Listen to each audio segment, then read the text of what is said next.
और आप सबके तो हज़ारों माइक पड़े ही हैं कि कभी हमें अपना कागज़ रखने तक की जगह नहीं छोड़ते हैं। हाँ 100% आप ही दोषी हैं। बस ये भी सही है। लाइव पे ठीक है।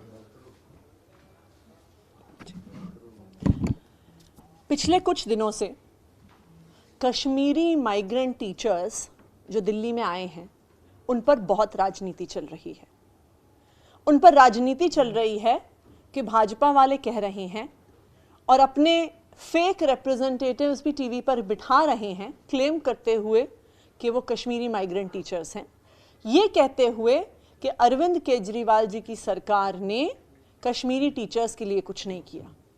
लेकिन आज हम भाजपा की सच्चाई का पर्दाफाश करने आए हैं कि किस तरह से भाजपा के नॉमिनी अनिल बैजल जी, जो दिल्ली के एलजी हैं, जिनके हाथ में टीचर्स की रिक्रूटमेंट, टीचर्स की प्रमोशन, टीचर्स की रेगुलराइजेशन, जो सारे सर्विसेज मैटर हैं, उन्होंने किस तरह ना सिर्फ कश्मीरी माइग्रेंट टीचर्स का साथ नहीं दिया बल्कि खुल के उनके रेगुलराइजेशन का विरोध किया। और आज ये सारे कागज़ मैं आपके सामने रखना चाहती हूँ। देखिए, जब आम आदमी पार्टी की सरकार बनी तो जो कश्मीरी माइग्रेंट टीचर्स हैं वो दिल्ली के मुख्यमंत्री अरविंद केजरीवाल जी के पास आए, वो दिल्ली के शिक्षा मंत्री मनीष सिसोदिया जी के पास आए और बार बार दिल्ली सरकार ने, दिल्ली की चुनी हुई सरकार ने इस पे निर्णय लिए कि कश्मीरी माइग्रेंट टीचर्स को रेगुलराइज करना चाहिए। लेकिन जब दिल्ली सरकार ये निर्णय लेती है कि टीचर्स को रेगुलराइज करना चाहिए और दिल्ली सरकार हाई कोर्ट में बताती है कि दिल्ली की कैबिनेट ने कश्मीरी माइग्रेंट टीचर्स को रेगुलराइज करने का फैसला लिया है, तो उसके बाद क्या होता है? उसके बाद एलजी साहब एक नोट लिखते हैं फाइल में कि ये सर्विसेज मैटर है और इसको सर्विसेज मैटर के तहत ट्रीट किया जाए, इस पर दिल्ली की चुनी हुई सरकार का कोई भी अधिकार नहीं है। बहुत स्पष्ट तौर से आम आदमी पार्टी की सरकार, अरविंद केजरीवाल जी की सरकार कैबिनेट में डिसीजन लेती है, कोर्ट में बताती है, हाई कोर्ट में, कि हमने इनको रेगुलराइज करने का डिसीजन ले लिया है। तो एलजी साहब उस कैबिनेट के डिसीजन के बाद कहते हैं कि इस पर दिल्ली की चुनी हुई सरकार और अरविंद केजरीवाल जी का कोई हस्तक्षेप नहीं होगा, जो भी निर्णय होगा एलजी ऑफिस द्वारा होगा। उसके बाद एलजी साहब एक नोट लिख के भेजते हैं और ये सारी प्रतियां हम आपको उपलब्ध कराएंगे, जिसमें एलजी साहब, और यहां पे आप देख लीजिए कि इस नोट में अनिल बैजल जी का साइन भी है। तो ये एलजी साहब के किसी अफसर ने नहीं लिखा है, एलजी साहब ने खुद लिखा है और खुद साइन किया है, जो केंद्र सरकार के नुमाइंदे हैं। और उस नोट में मैं आपको पढ़ के सुनाती हूं और मैं इसमें से जो हाईलाइट किया है उसको रीड कर रही हूं। The matter was discussed with officers in the MHA, यानी एलजी साहब ने ये खुद नहीं सिर्फ निर्णय लिया, उन्होंने केंद्र सरकार में मिनिस्ट्री ऑफ होम अफेयर्स से चर्चा की। The matter was discussed with officers concerned in the MHA, Government of India, who deal with relief and rehabilitation issues of J&K migrants. It was informed that there is no special dispensation for regularization of Kashmiri migrant teachers. Since there is no special dispensation for regularization even with Union Government of India, it may not be appropriate to regularize Kashmiri migrant teachers. ये LG साहब ने खुद लिखा है। जब high court की double bench ये फिर से निर्णय दे देती है कि आपको रेगुलराइज करना है, तो फिर एलजी साहब को ये फाइल भेजी जाती है कि हम सुप्रीम कोर्ट में SLP फाइल करेंगे डबल बेंच के निर्णय को चैलेंज करने के लिए। और जब SLP फाइल होती है तो कौन प्रस्तुत होता है दिल्ली सरकार और एलजी साहब की तरफ से? पिंकी आनंद जी। पिंकी आनंद जी जो भाजपा की लीगल सेल की अध्यक्ष हैं, जो भाजपा की प्रवक्ता हैं, जो भाजपा का पक्ष रखने के लिए अक्सर टीवी चैनल्स पर आती हैं। तो आज ये सारे कागजात देख के एक चीज स्पष्ट हो जाती है। कल तक हम ये कह रहे थे कि भाजपा ने, केंद्र सरकार ने कश्मीरी पंडितों के लिए कुछ नहीं किया, लेकिन आज हम उस स्टेटमेंट को मॉडिफाई कर रहे हैं। आज हम ये कह रहे हैं कि पिछले 8 साल में, जब से केंद्र में नरेंद्र मोदी जी की सरकार है, भाजपा ने कश्मीरी पंडितों की रिहैबिलिटेशन का विरोध किया है, उसके खिलाफ काम किया है, उनकी नौकरियां पक्की होने में हर अड़चन डाली है। भाजपा ने पिछले 8 साल में कोई कसर नहीं छोड़ी कि जो एक छोटी सी चीज थी, कि जो ये सिर्फ 233 कश्मीरी माइग्रेंट टीचर थे, जो उनको पक्का करने की अपॉर्चुनिटी थी, जो इतना दुख दर्द देख के दिल्ली आए थे, उनकी रेगुलराइजेशन का बीजेपी ने विरोध किया। तो ऐसा अब नहीं है कि बीजेपी ने भाजपा शासित अपने एलजी साहब से, ऐसा नहीं है कि उन्होंने कुछ नहीं किया। भाजपा ने कश्मीरी पंडितों के पुनर्वास का, उनके पक्के होने का, उनकी जिंदगियां नॉर्मलाइज करने का विरोध किया है। सौरभ जी। हेलो, ये मसला परसों से शुरू हुआ है और आपको बहुत कम लोगों को जानकारी होगी कि कश्मीरी माइग्रेंट्स की ये जो प्रॉब्लम थी, इसको दिल्ली की चुनी हुई सरकार ने सुलझाया था और इसको रेगुलराइज किया, क्योंकि अरविंद केजरीवाल ने इसका कोई ढिंडोरा नहीं पीटा, मनीष सिसोदिया जी ने कोई ढिंडोरा नहीं पीटा कि हमने कश्मीरी माइग्रेंट्स के लिए ये किया। एक साधारण सी बात थी, हमने की, हमारा काम था। ये मामला क्यों आया? ये मामला तब आया जब कश्मीरी माइग्रेंट्स की चर्चा करते हुए अरविंद केजरीवाल जी ने कहा कि हमने 25 साल से भटकते हुए, दर दर की ठोकर खाते हुए कश्मीरी माइग्रेंट्स की समस्या का सलूशन हमने किया। और इसके अवज में भारतीय जनता पार्टी ने क्या किया? उनका आरोप क्या है? उनके 2 आरोप हैं। उनका पहला आरोप यह है कि उन्होंने एक झूठी फेक प्रेस रिलीज तैयार की, फैब्रिकेट की, जिसको करने में मास्टर है, जो एक दिलीप भान नाम के एक आदमी के नाम से प्रेस रिलीज हो गई। गवर्नमेंट स्कूल टीचर्स एसोसिएशन, जिसको इनके मेंबर ऑफ पार्लियामेंट, इनका आईटी सेल और इनके लोगों ने प्रचारित करना शुरू किया कि साहब, गवर्नमेंट टीचर एसोसिएशन जो है कश्मीरियों की, वो कह रही है कि अरविंद केजरीवाल की सरकार ने हमारा कुछ नहीं किया, ये तो कोर्ट ने किया। यही हुआ। आज हम आपके सामने गवर्नमेंट स्कूल टीचर्स एसोसिएशन असली का प्रेस रिलीज रख रहे हैं, जिसमें वो कह रहे हैं कि जो प्रेस रिलीज कर भारतीय जनता पार्टी वाले घुमा रहे हैं, जिसपे कई टीवी चैनलों ने बहस चला दी, वो नकली है। जिस आदमी ने वो प्रेस रिलीज दी वो नकली है, वो पूरा का पूरा लेटर हेड नकली है, सब कुछ नकली है। पहली चीज तो ये।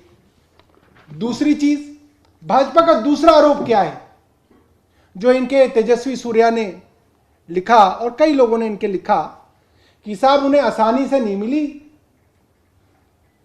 नीचे से लेकर ऊपर तक कोर्ट में जाके उन्हें हक मिला है। बहुत सही बात है, सच्चाई है। तो नीचे से ऊपर तक कोर्ट में जाना क्यों पड़ा, इसके बारे में चर्चा नहीं हुई। हाई कोर्ट में क्यों जाना पड़ा, डिवीजन बेंच में क्यों जाना पड़ा और फिर सुप्रीम कोर्ट में क्यों जाना पड़ा? इसलिए जाना पड़ा कि अरविंद केजरीवाल की चुनी हुई सरकार ने 2017 में हाई कोर्ट के अंदर यह अंडरटेकिंग दे दी कि हम कश्मीरी पंडितों को दोबारा से यहां पे रेगुलराइज करने के लिए एक पॉलिसी ला रहे हैं। यह बाकायदा हाई कोर्ट के ऑर्डर्स के अंदर है। हमारे वकील संजय घोष ने यह अंडरटेकिंग दी, हमारे दूसरे वकील संतोष त्रिपाठी जी ने अंडरटेकिंग दी, और फिर एलजी हाउस में खलबली मची। उन्होंने हमारे वकीलों को हटा के अपने वकील लगाए। उन्होंने ये नोट लिखा कि यह मामला सर्विसेज का है, लिहाजा अब एलजी ऑफिस इसको देखेगा। मनीष सिसोदिया जी ने बाकायदा चिट्ठी लिख के कहा है कि इसके अंदर कोई कोर्ट कचहरी नहीं करनी चाहिए, सरकार ने एक पॉलिसी डिसीजन ले लिया, आप इनको नौकरी दे दो। उसके बावजूद भाजपा के एलजी ने सुप्रीम कोर्ट के अंदर इसको चैलेंज किया और सुप्रीम कोर्ट के अंदर उनकी अपनी पिंकी आनंद पेश हुई और कश्मीरी पंडितों के, कश्मीरी माइग्रेंट्स के हक के खिलाफ ये लोग खड़े हुए। तो ये भाजपा का असली और सच्चा चेहरा है। ये लोग इतने झूठे, इतने नालायक, इतने मक्कार तरीके के लोग हैं, इस कॉन्फिडेंस से झूठ बोलते हैं कि कोई भी आदमी इनको देख के हैरान हो जाए कि यार कहीं सच ही तो नहीं बोल रहे। मगर फाइलें जो हैं, फाइलों के अंदर जो है, खुशी की बात है कि आज भी देश जो है फाइलों से चल रहा है, व्हाट्सएप से नहीं चल रहा। तो ये फाइलों में दर्ज है कि इनके क्या कुकर्म थे, इन्होंने क्या क्या कश्मीरी माइग्रेंट्स के बारे में लिखा। यहां तक कि एलजी ने यह लिखा कि ऐसा कोई प्रावधान जब केंद्र सरकार में नहीं है कश्मीरियों के लिए, साफ शब्द है कि कश्मीरी लोगों के लिए ऐसा कोई स्पेशल प्रावधान जब केंद्र सरकार में नहीं है तो दिल्ली सरकार में कैसा हो सकता है। लिहाजा इसके खिलाफ हमें सुप्रीम कोर्ट जाना चाहिए। और सुप्रीम कोर्ट में मुंह की खाई, और मुंह की खाने के बाद जो है दिल्ली सरकार ने इनको इनके लाखों रुपए जो एरियर्स थे और जो इनके पैसे बनते हैं रेगुलराइजेशन के, बैक डेट में दिए। और दूसरी एक और चीज मैं आपको हैरानी की बता देता हूं, इस सुप्रीम कोर्ट के ऑर्डर के आने के बावजूद कश्मीरी पंडितों की कसम खाने वाले, देश की राष्ट्रभक्ति की कसम खाने वाले भाजपाइयों द्वारा चलाई गई एमसीडी, ये जो ऑर्डर था ये दिल्ली सरकार के टीचर्स के बारे में भी था और एमसीडी के टीचर्स के बारे में भी था। आप पता कर लीजिए, एमसीडी के कश्मीरी माइग्रेंट्स के पास जाके माइक लगा दीजिए, एमसीडी के कमिश्नर से पूछ लीजिए, आज तक की तारीख में एमसीडी के कश्मीरी माइग्रेंट टीचर्स को एरियर नहीं दिए गए हैं, सिर्फ दिल्ली सरकार ने दिए हैं। यह है इन भाजपाइयों का सच्चा चेहरा, यह है इनके झूठ का नकाब जब उतरेगा तो यह है इनकी सच्चाई। इन्होंने कुछ नहीं किया कश्मीरी पंडितों के लिए। कश्मीरी पंडितों के लिए क्या, इन्होंने पंडितों के लिए कुछ नहीं किया।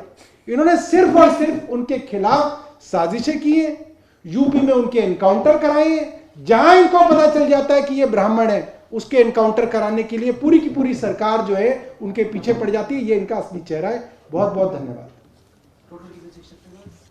233 कोई आपका सवाल है? आप लोग उनको ही एक बार पेश करवा दें तो ज्यादा अच्छा है ना। उनकी बाइट जो है आज हुई है। नहीं, आपके जैसे साथ में बात हुई है, ये बार बार चिल्ला चिल्ला के टीवी पे बोल रहे हैं इस चीज को। आप क्या देखिए, चिल्ला तो वो रहेंगे, अभी आगे कई सालों तक चिल्लाते रहेंगे, उसको आप नहीं रोक सकते। जो माइग्रेंट टीचर एसोसिएशन है, गवर्नमेंट स्कूल टीचर्स एसोसिएशन, उनका ये लेटर हेड है, उस पर उन्होंने दिया है। और उन लोगों ने आज एएनआई को बाइट भी दी है कि जो लेटरहेड कल घूम रहा था वो फेक है, फैब्रिकेटेड है, और ये असली उनका लेटर है जिसमें उन्होंने दिल्ली सरकार को और अरविंद केजरीवाल जी को धन्यवाद दिया है कि कैबिनेट नोट लाने की वजह से उनकी मदद हो पाई है और वो रेगुलराइज हो पाए। जिसके नाम से लेटर घूम रहा है दिलीप भान, कौन है? हम तो नहीं जानते। उन्होंने ये भी लिखा कि हम खुद ही नहीं जानते आदमी कौन है और ना इस ऑर्गेनाइजेशन का मेंबर है वो। इन्होंने अपने प्रेस रिलीज में स्पष्ट तौर पे लिखा है, We condemn the fake unsigned press release which is circulating in the name of our association, given in the name of some Mr. Dilip Bhan, who is not known to us and who is not a member of our association. तो ये स्पष्ट तौर पे कह रहे हैं, ये signed press release है इनके ऑफिस बियरर्स और मेंबर्स द्वारा कि ऐसा कोई भी व्यक्ति दिलीप भान के नाम का हमारी एसोसिएशन का मेंबर नहीं है। तो देखिए, ये भाजपा की क्लासिक राजनीति है। वो किसी झूठ को भी सच का खाका पहना देते हैं। किसी भाजपा के कार्यकर्ता ने एक प्रेस रिलीज बना के मीडिया में डाल दी, उनके सारे व्हाट्सएप नेटवर्क ने चला दी, मीडिया हाउसेस ने उठा ली। ये तथाकथित मिस्टर दिलीप भान जी, जिनका किसी ने चेहरा नहीं देखा है, टीवी डिबेट्स पे फोन पर आ गए ये कहते हुए कि दिल्ली सरकार ने कुछ नहीं किया है। लेकिन आज जो असली कश्मीरी माइग्रेंट टीचर्स हैं, उन्होंने स्पष्ट तौर पे कहा है कि दिल्ली की चुनी हुई सरकार, अरविंद केजरीवाल जी की सरकार, पहले दिन से कश्मीरी माइग्रेंट टीचर्स के साथ खड़ी है और हम अरविंद केजरीवाल जी को धन्यवाद कहना चाहते हैं। टीचर भी नहीं है, हमें नहीं पता कौन, मतलब सर एसोसिएशन क्या केस दर्ज कराएगी फॉर्जरी है सर? हाँ बिल्कुल, इसकी जांच करवाने के लिए आप लोग Saurabh, they are saying that perhaps the association, I'm just asking the question from their point of view, that this particular association you are mentioning about, No. it has madam, some आज pressure from the government. मैं आपको बताता हूँ, आप ये high court के और supreme court के ऑर्डर्स देखिएगा।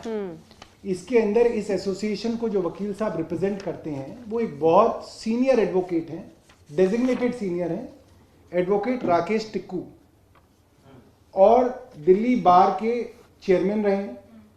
आज उन्होंने भी कई मीडिया हाउसेस को बाइट देके बताया है कि क्या सिलसिलेवार हुआ है इस मामले के अंदर, ठीक है। तो एसोसिएशन भी बोल रही है, उनके वकील जो पेश होते हैं वो भी बोल रहे हैं, सरकार बोल रही है, और उनकी तरफ से कौन बोल रहा है? एक फैब्रिकेटेड लेटर। वो कौन आदमी है वो किसी को नहीं मालूम। तो आप ये समझिए, ये तरीका है। ये वो लोग हैं जिन्होंने दिल्ली के अंदर जो ऑक्सीजन की डिमांड थी उसके खिलाफ भी एक, आपको याद होगा, एक अनसाइंड रिपोर्ट चला दी थी और कई दिनों तक चली थी। और दूसरी, आप ये कोर्ट के सारे ऑर्डर्स देख सकते हैं, ये वही ऑर्गेनाइजेशन है जो कोर्ट के केसेस में मेंशन्ड है। तो जब ये ऑर्गेनाइजेशन खुद ये कह रही है कि दिलीप भान नामक हमारा कोई सदस्य ही नहीं है और हमें अरविंद केजरीवाल जी की सरकार ने हमेशा सहयोग किया, तो ये साफ समझ में आ रहा है कि बीजेपी के प्रवक्ता बनकर किसी फेक कश्मीरी माइग्रेंट टीचर को प्रस्तुत किया गया मीडिया के सामने। Sir, for the fair investigation, what are you going to take that step for? आप देखो, क्या यहाँ दिल्ली पुलिस से आप क्या उम्मीद करते हैं? वो क्या इन्वेस्टिगेशन करेगी और क्या करेगी? वो भी नहीं है कोई उम्मीद आपको? बताइए, आपको है तो बताइए। अरे जो कहता है कि गोली मारो सालों को, उसके लिए तो कुछ कर। सर, जब आम आदमी पार्टी लेकिन पर इतनी बड़ी बात आ रही है, तो लेकिन मेरा यहाँ पे सारे मीडिया के सीनियर सदस्य बैठे हैं।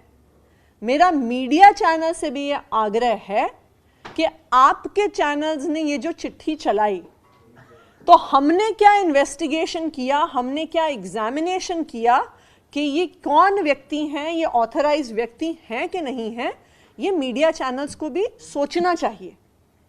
मीडिया चैनल्स को सारा देश देख रहा है। आप पर एक बहुत जिम्मेदारी बनती है कि जो कागजात, जो सूचना आप अपने टीवी चैनल्स पर चलाएं, उसकी जांच और उसकी इन्वेस्टिगेशन करना तो आपकी जिम्मेदारी है। नहीं, सबने नहीं चलाया, किसी ने चलाया।